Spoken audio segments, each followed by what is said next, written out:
the Sports Renegades podcast on SportsTownChicago.com. Welcome back to the Sports Renegades here on SportsTownChicago.com. I'm Ryan Stuprich. And I'm Ryan Risky. And yes, that's the Red Hot Chili Peppers taking us back. And now, before we went to break, I was trying to find the name of the player that me and Ryan Risky were trying to think of that was released from the program in the Duke program. Yeah, in the Duke program. That was in late January, and his name's Rashid Suleiman. Now that might ring a bell. Just a quick quote from Mike Krzyzewski on when it happened in January. He said, "Rashid has been unable to consistently live up to the standards required to be a member of our program.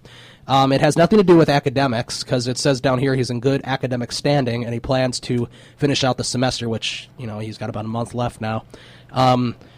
So yeah, that pretty much is that. So there was some other issues that obviously never came out. Obviously, he probably broke some rules that Duke had, in their athletic program department or something like that. But yeah, so that's Rashid Suleiman. But Duke obviously doesn't really need him right now, as they're two wins away from a fifth or sixth national championship. They probably won't need him since they're going to win it anyways. Right. All right, let's move on to the Cubs here, as Kris Bryant spoke to the media today, and boy, he was not happy. He was according to the thing, and I'll play it during our next break, and we'll give our take on it then. But he's fueled by the demotion. He's upset and disappointed about it. It's not like he didn't see it coming. Right. Well, that's the thing. He made it seem like he didn't see it coming when everyone else in the world did, except him and Scott Boras. I guess. Him and Scott Boras are the only ones that didn't know that he was going to be sent down. He's upset. He's not even part of the MLB Players Association. And that's the thing. He's not even part of it, and they're like the people who are like saying, "Oh, this is bad for baseball." The day that they demoted him, which I think was Monday or Tuesday. Monday. On Monday, the Players Association were quoted saying, "This is a bad day for baseball." No, it's not. It's not a bad day for baseball. Kris Bryant isn't even part of the MLB Players Association. They're acting like he's never going to come up this year. I know. It's 2 weeks. It's 2 weeks. So what? He can't get some more practice in the minors, hit a couple home runs, or 50, and then be called up, and there you go. You're back, and you're the starting third baseman for the Cubs, and then Tommy La Stella or Mike Olt or who's ever playing will be benched. Then I don't understand what the big deal is.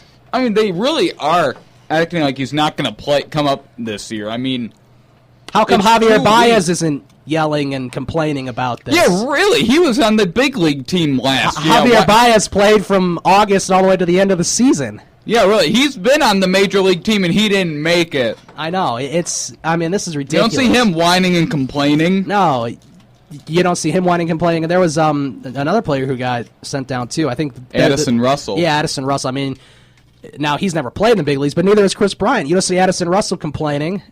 Sure, he didn't have the spring like Bryant did. Well, Russell still hit 380 with with 3 home runs. I mean, at some point, Addison Russell will be either the starting shortstop or second baseman for the Cubs. I'm pretty confident about that.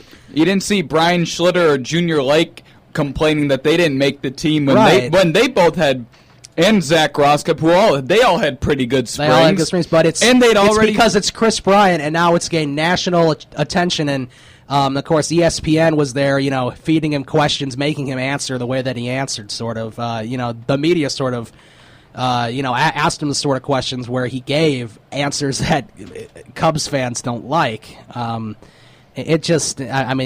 Of course, that's ESPN. They're not really close to the situation. I don't really think they know what's going on either. Not unless Scott Boras gave him a call. Yeah, which he probably could have. He probably did. He probably wants to know how his guy Alex Rodriguez is doing and if he'll make the Yankee team and everything. He's got a lot on his plate, Scott Boras. He has to worry about Kris Bryant. He has to check on his guy A-Rod. He's got all these things that he has to do, and yeah, I'm kidding, of course. I don't like the guy. Nobody likes the guy, really, especially the Cubs front office. Because, I mean... I don't think any front office... I remember Kenny Williams hated Scott Boras and purposely would not draft guys that were represented by him. Well, a lot of people do that. A lot of people will not... even if the guy's supposed to be really good, they won't draft Scott Boras clients because they don't want to deal with him. And, I understand that. But, of course, if a player is like Kris Bryant, I mean, you have to draft him and you have to take him. Or like Rodon last year at the White Sox. And, of course, like Carlos Rodon, too. And, of course, the Cubs took Kris Bryant #1 overall in 2013. Yep.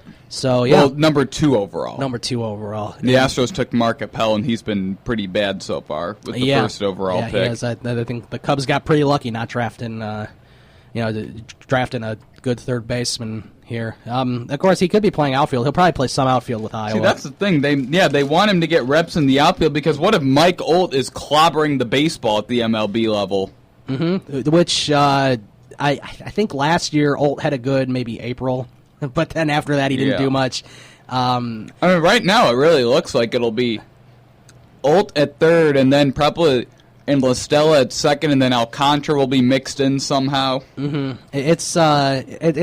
It's sad, and I wouldn't think that that he's like this, but Kris Bryant, he was definitely disappointed and fueled by the demotion, and I can't really play the audio on here, but we'll listen to it, and we'll try to remember what he talked about after our next update, which is coming up right now. Then we will go to break, and we'll come back and we'll talk more about Kris Bryant and all the shenanigans that went down today. I guess this was their last day at the spring training facility because I think they still have 2 games at Chase Field against the Diamondbacks. And then they said Saturday morning they're heading back to Chicago. Right, so there you go. They're getting back into the swing of things. I'm really excited for opening night. That's going to be a sight to see. Of course, you'll be at a Hawks game, right? I will be. So you'll have to make sure you DVR.